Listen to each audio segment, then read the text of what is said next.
AliExpress is full of useless and potentially dangerous junk that falls apart the first time you use it, right? Well, I used to think so, but back when I was a student and I couldn't really afford all the big brand Western bike parts, I got a bit addicted to ordering stuff from there. And actually, I discovered while some parts definitely are sketchy and are borderline scams, there are still plenty of hidden gems amongst them all. I'm currently in a recovery week preparing for another attempt at sub 40 out to Zwift. So whilst I can't film any on the bike content, I thought I'd take this opportunity to show you all some game-changing, incredible value AliExpress bike products. In this video, I'm going to show you 5 great cycling products that I personally use all the time.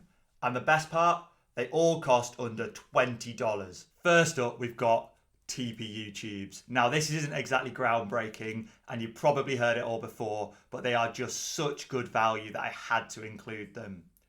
They save on average around 80 grams per wheel compared to butyl tubes, and they can even improve rolling resistance, albeit not as good as latex tubes. Even if you're running tubeless, these can be worth buying, because if you're sensible, you're going to be bringing spares with you.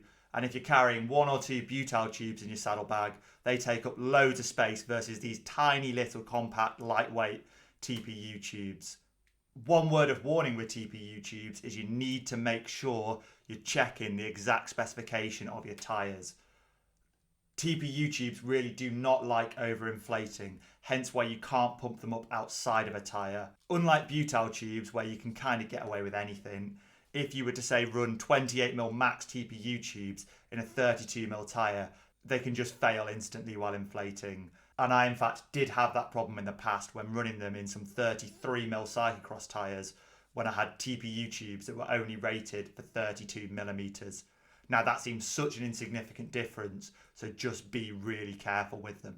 Now they do vary in price quite a bit, but if you shop around on AliExpress you can have them for around $2 or $3. Especially if you're buying some of the more no-name brands. I generally buy the Ride Now ones, which are more like $5 a pop, but still they are great value, especially when you consider Western brands like Pirelli sell them for almost $30.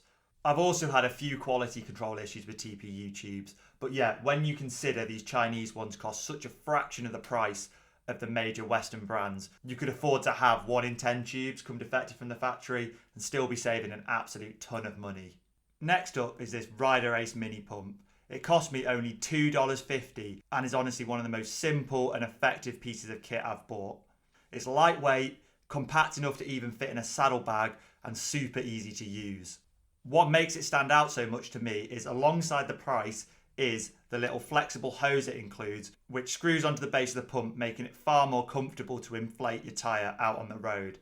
And also, you're not putting quite as much strain onto the valve as you're pumping it up, especially towards the end when you're putting in higher pressures. I've unfortunately had to use it on multiple occasions now by the side of the road, and it's not let me down yet. If you want to buy one yourself, like with loads of other products on AliExpress, there are tons of other brands selling this exact same pump. So don't worry too much about finding the exact same Riderace one. Just look out for one that looks like this and you'll have a great pump on your hands. Now back to some bike upgrades and the excellent Uno stem. These weigh between 90 and 110 grams depending on their length, and cost only $10 to $15. These stems are super light when you consider other options, and I've not had any issues with their strength.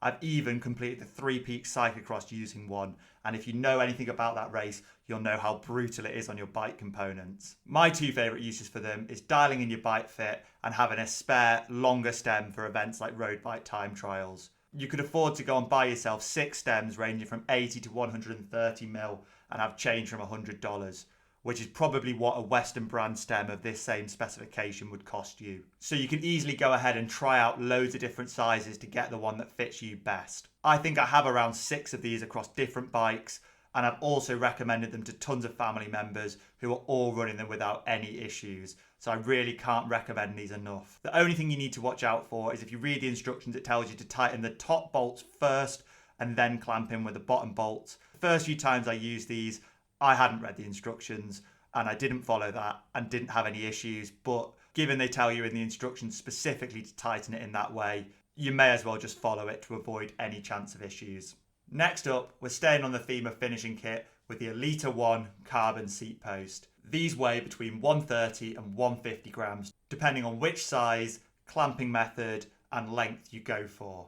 I've just pulled this off my gravel bike, and as you can see, it's rather dirty, but that shows just how much I use it. They come in all the major sizes, including the harder to find 25.2mm diameter, often used on older Cannondale frames, and you can even get really wide 31.6mm seat posts, great for mountain bikes. I personally prefer the slightly heavier D version, which has a carbon plate to clamp on your saddle rails. It's specifically designed for carbon railed saddles, but I even use it on my alloy rail saddles because I find the egg timer shaped clamps often can dig into your saddle rails and also are quite fiddly to install. One word of warning I have with these seat posts is similar to the Uno stems, they do have quite a specific instruction for installing them. You need to make sure your seat post clamp is lined up in the correct way, otherwise you can risk cracking them, and I did unfortunately make that mistake the first time I installed one. Now, it only cost me $10, so it wasn't the end of the world, but just make sure you check it before you do install it. They do come with a warning in the box telling you to do that. Also similar to my opinion of Uno stems, I think they're great for experimenting with positions, as they come in both 0 offset and 20mm offset versions. If you're not sure which offset's going to suit you the best, well, you can just buy both of them and it's not going to break the bank, and you can experiment around with your position loads.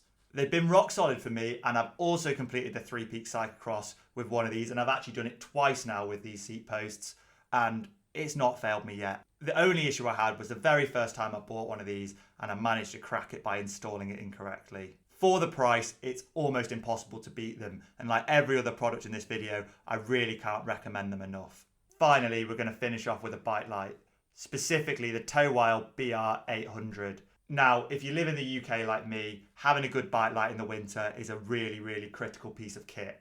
I first discovered this through a Trace Velo video where he was talking about good value bike lights, and I needed one myself, so I just had to try it, and it has been excellent ever since buying it. It's super bright, got great battery life, and even charges by USB-C, which in 2025 is really convenient. This light has two main ways to mount it.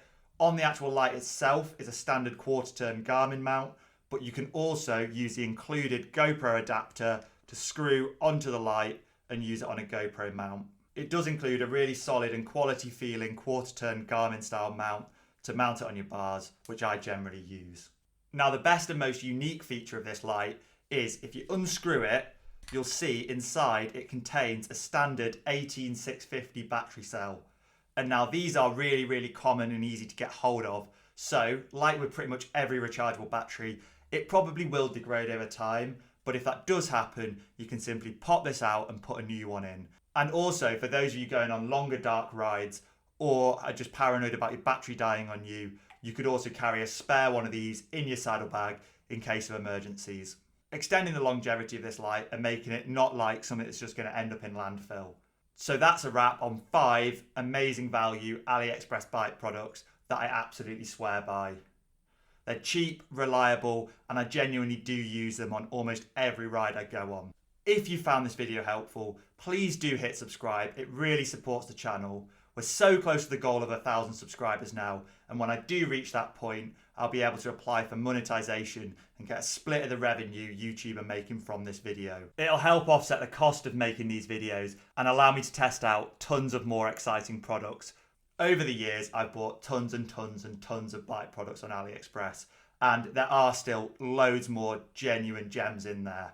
If you really enjoyed this video and you'd like to see a part 2 where I look at another 5 amazing bike products, give this video a thumbs up and perhaps let me know in the comments any recommendations you have for things you want me to try, and I'll make sure to make another one of these videos.